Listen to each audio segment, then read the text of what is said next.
You are watching Steelers Talk by Chat Sports. I'm your host, Jack Sperry. Today we have a lot of Steelers news and rumors to discuss. First up on the show, we're going to be talking about some whispers that are currently going around that Cam Heyward could be retiring after this next playoff push for the Pittsburgh Steelers and retire after this season. Then we'll get into a big reason why Mike Tomlin likely will not leave the Pittsburgh Steelers, and I'll also tell you the one way I could see Mike Tomlin leave the Pittsburgh Steelers in 2026. Also, there's some huge Steelers draft news on the quarterback front. There's a new quarterback that is entering the fold by force, actually. So we'll talk about that later in the show. And then we'll finish the program today by talking about a Steelers insider who claims that the Pittsburgh Steelers could sign who at quarterback next year? You won't believe the name. I'm going to be talking about it at the end of today's show, so make sure you guys stick around. But before we get into the content today, make sure you guys click that subscribe button because unfortunately we did lose our lead in the sub-battle push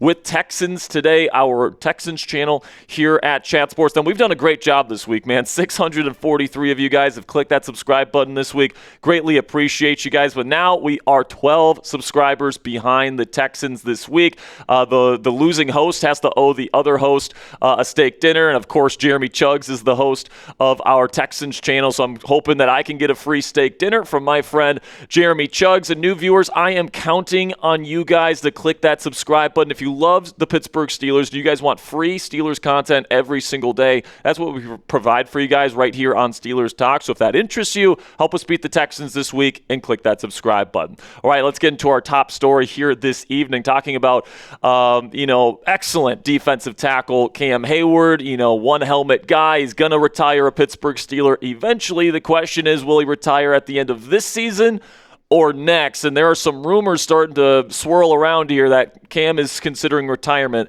after this last playoff push here during the 2025 season.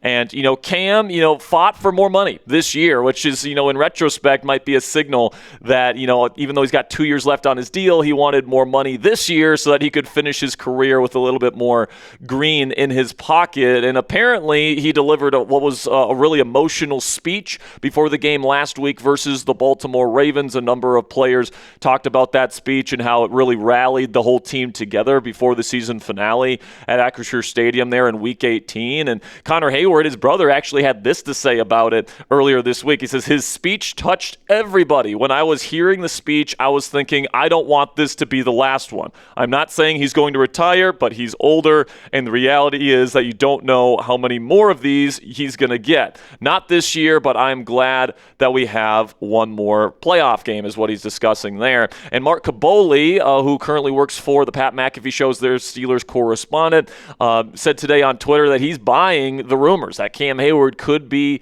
retiring at the end of the year. And he actually thinks that this is the type of thing that could inspire a deep playoff run for the Pittsburgh Steelers. Caboli says, read into it what you want, but it is something that motivated the team enough to eke out a win over the Ravens, and it is something that can definitely propel a team that's maybe the worst team in the AFC playoffs. I would disagree with that, but that's neither here nor there, to an unexpected playoff run. We've seen it before with eventual Hall of Fame players like Peyton Manning, Ray Lewis, and Michael Strahan. So why not Cam Heyward? And I'm certainly hoping that this team can deliver for Cam Heyward before he retires, whether that's this year or next year. And what Cam has said before, and what we've been kind of going with on this channel is, this is the final contract of his NFL career. So we've been kind of going on the timeline of the current deal, and he does have 1 year left on his deal. So, we've been kind of operating under the idea that Cam would come back for at least one more season, unless maybe he, won a Super Bowl this year and then ran off into the sunset. But he's also said in past seasons that he has contemplated retirement before. There was a couple years ago where he dealt with some injuries, and he said it was really tough to work through those injuries, and it made him think about potentially retiring. But obviously he's still playing, and now we'll just have to see if he wants to go another go-around in 2026 on the final year of his current contract. And listen, man, as much as I don't want to acknowledge it and, kind of think about this reality that could be on our way here, is that there is a world where both, Cam Heyward, your defensive captain, and then Aaron Rodgers, your offensive captain,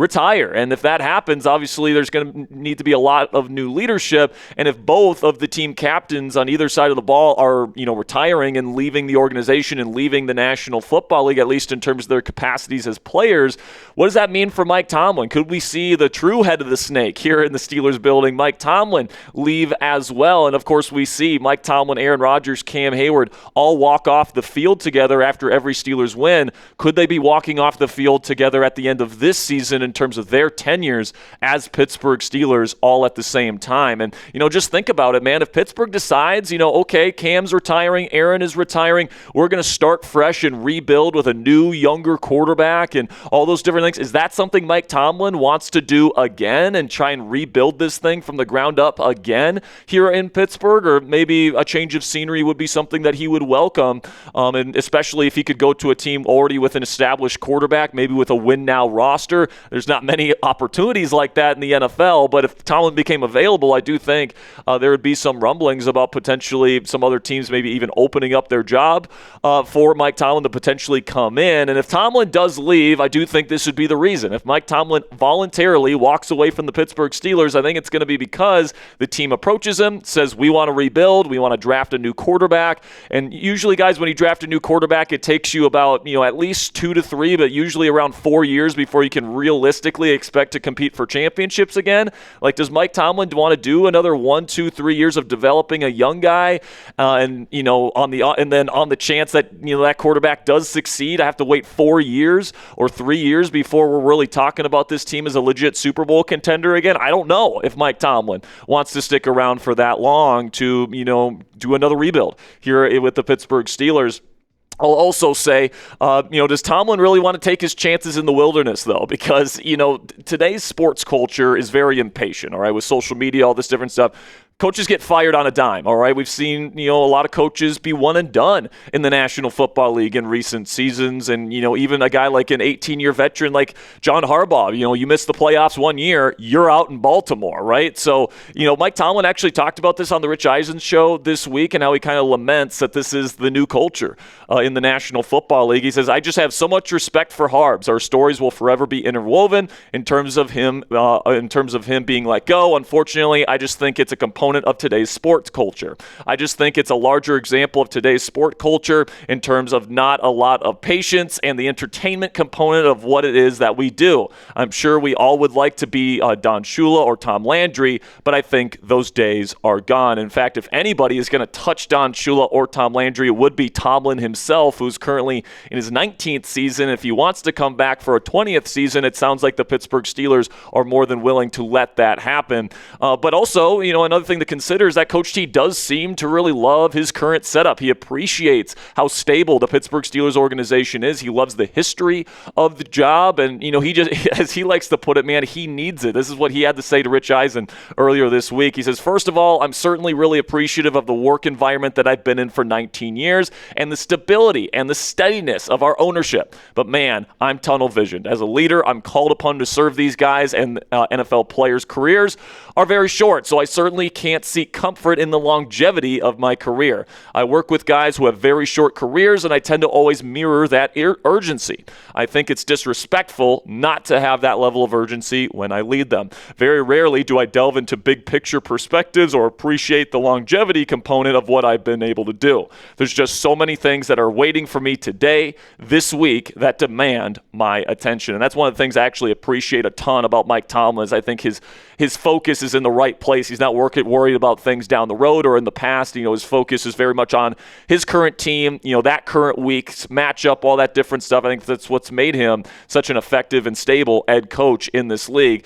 But listen, man, if either Cam or Rodgers does come back for another season, and it's possible both of them are back next year, I think Tomlin will be back as well. I think he feels an obligation, almost like a responsibility, to try and get these guys a championship.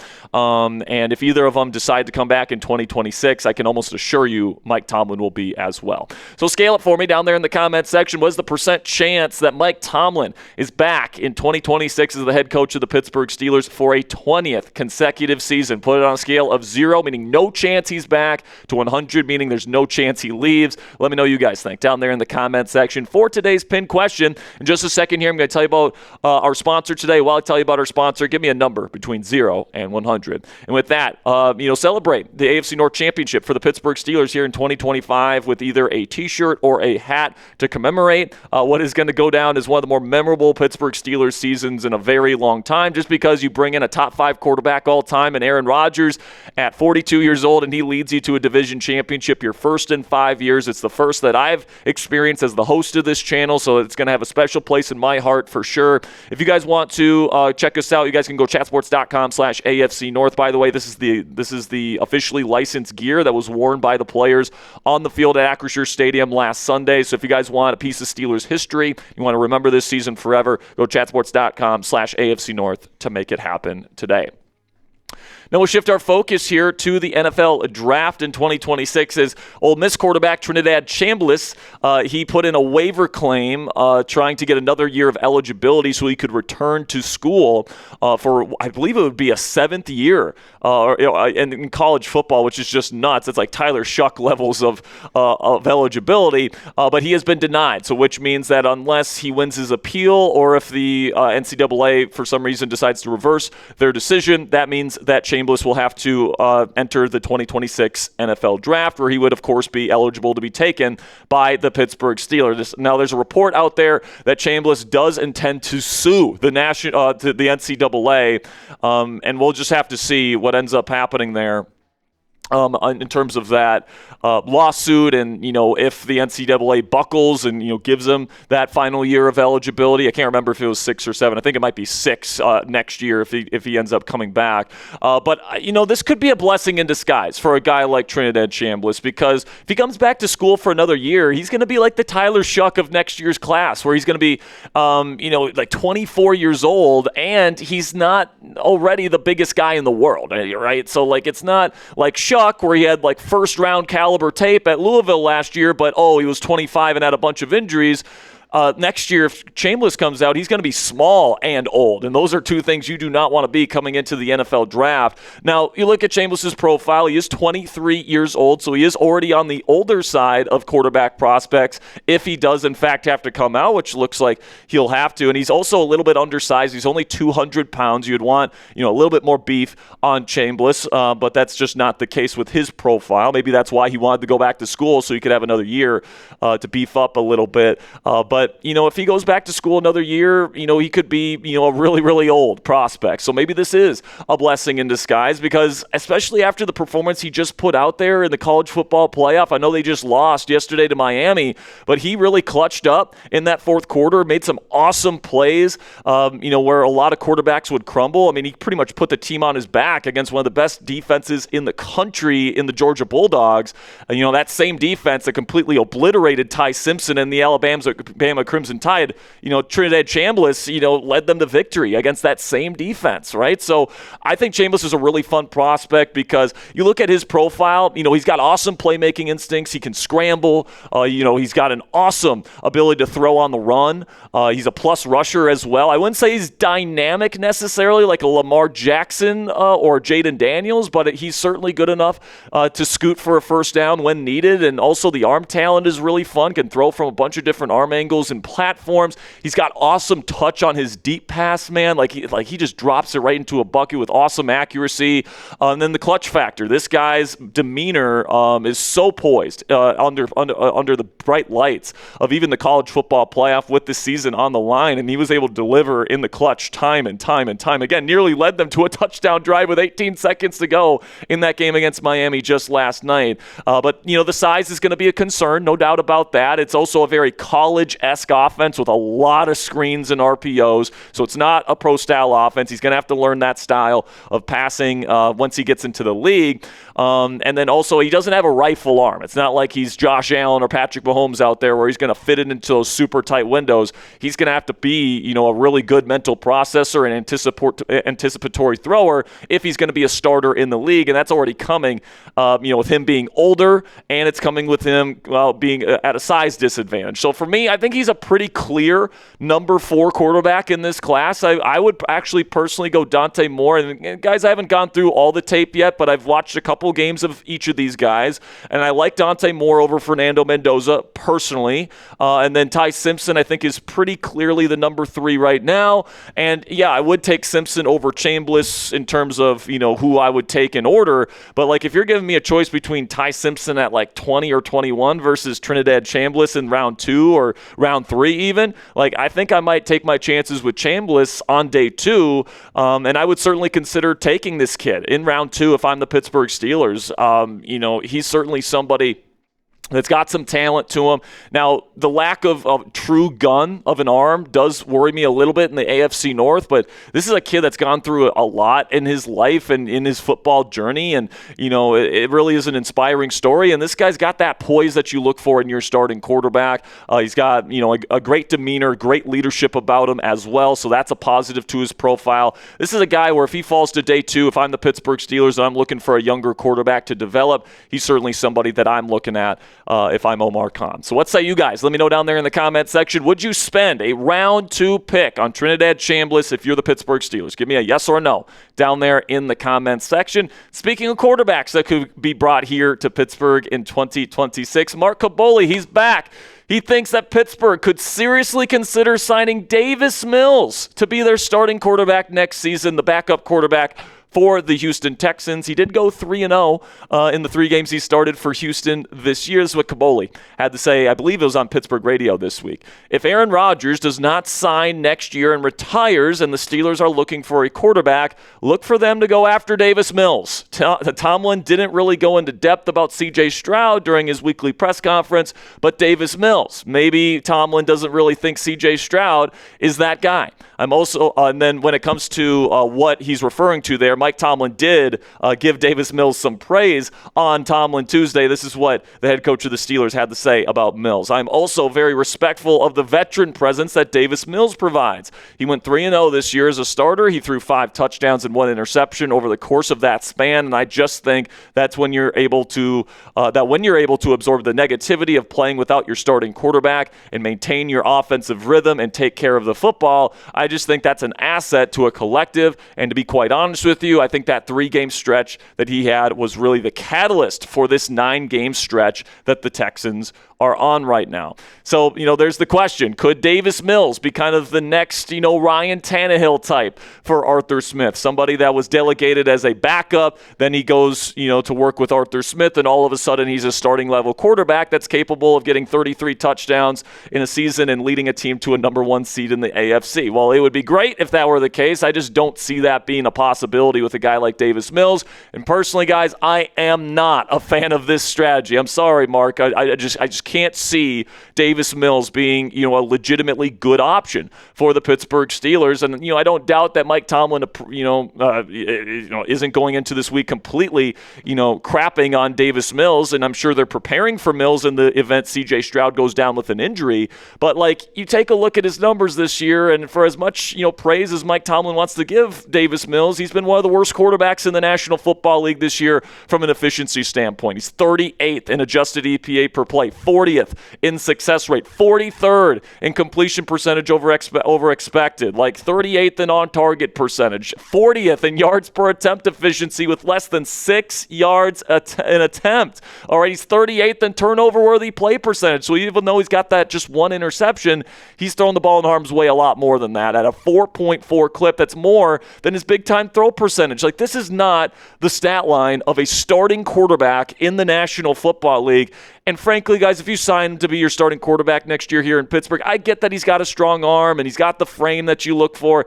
You're not doing jack shit with Davis Mills as your starting quarterback next year here in Pittsburgh. And the only way that I would even accept the Steelers bringing him in as a week 1 starter is if he was a bridge option for a young quarterback that you draft. And honestly, this draft class is not all that great, so I don't love that strategy either. You'd have a quarterback room of like Davis Mills, and then you have to spend your first-round pick on Ty Simpson. You might even have to trade up to go get a guy like Ty Simpson. So for me, guys, when it comes to Davis Mills, I'm hard passing on him because I would rather have a bunch of different quarterbacks. I would rather have, obviously, Matthew Stafford. If he becomes available, that would be like the best case scenario for Pittsburgh, even though that's unlikely. I would much rather have Aaron Rodgers come back next year. I'd rather go, if you want to go with a younger guy that was a backup that could project as a starter, Malik Willis is clearly the better option compared to Davis Mills, in my opinion. Daniel Jones was one of those guys. He's established himself as a starter. I would take him over Davis Mills. Same thing goes with Kyler Murray. I would take Geno Smith over Davis Mills, guys. Geno, at least very recently, played like a legitimate starter in this league with the Seattle Seahawks.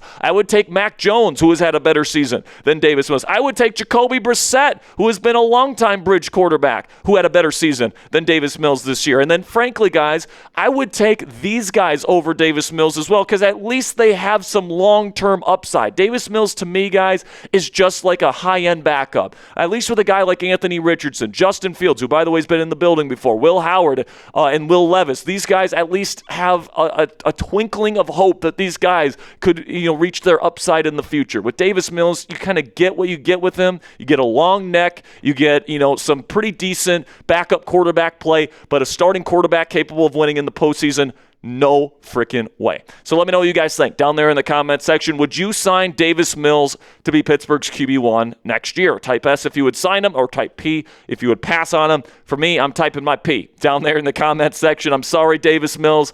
I respect you as a backup quarterback, but as the next starting quarterback of the Pittsburgh Steelers, I think not. All right, that'll be it for today's edition of Steelers News and Rumors. Thank you guys for joining us here today. We're going to have more stuff for you guys over the weekend. Of course, we got college football playoff tonight, Mendoza versus Moore. That's going to be a hell of a game. And then, of course, a bunch of NFL playoff action over the weekend as we prepare for Monday night's game between the Steelers and Texans. We're going to continue to get you guys coverage on the Steelers all throughout the weekend. So if you don't want to miss any of those videos, click that subscribe button if you haven't already. Till next time, guys, here we go, Steelers.